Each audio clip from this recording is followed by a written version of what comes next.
Hi everyone. In this video, I'll show you how to create grids and align them with levels in Revit, step by step, perfect for beginners. Creating a new project and setting up grids in Revit. Start a new project. Go to Models, click New Project, select Template, choose depending on your discipline. Click Create New Project, then click OK. Accessing the Grid shortcut, type KS to open the keyboard shortcuts window. In the search bar, type Grid. You'll see the shortcut command for Grid. Once found, press OK. Creating vertical and horizontal grids. Type GR to activate the Grid command. For vertical grids, click from bottom to top so the grid bubbles appear at the top. Once the vertical grids are complete, draw the horizontal grids by clicking from right to left so that the bubbles appear on the left side.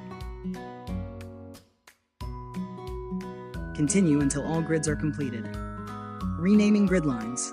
By default, horizontal grids are numbered.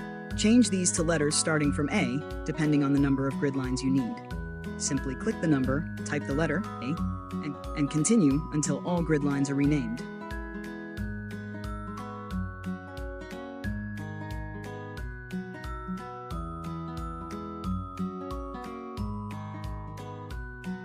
Aligning grids with levels. Double-click the elevation triangle symbol to switch to an elevation view. Notice the setup may not be aligned properly. To fix this, select a level. Circles will appear at both ends. Click and drag the circle on the left to extend the level line until it covers the grid lines. Do the same on the right side. Repeat this adjustment in other elevation views to ensure all grids and levels are properly aligned.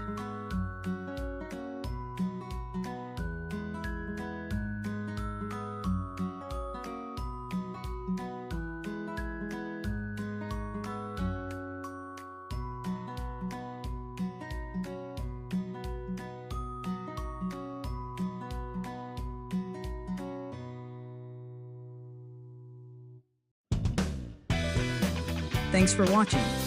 Don't forget to like and subscribe for more Revit tutorials.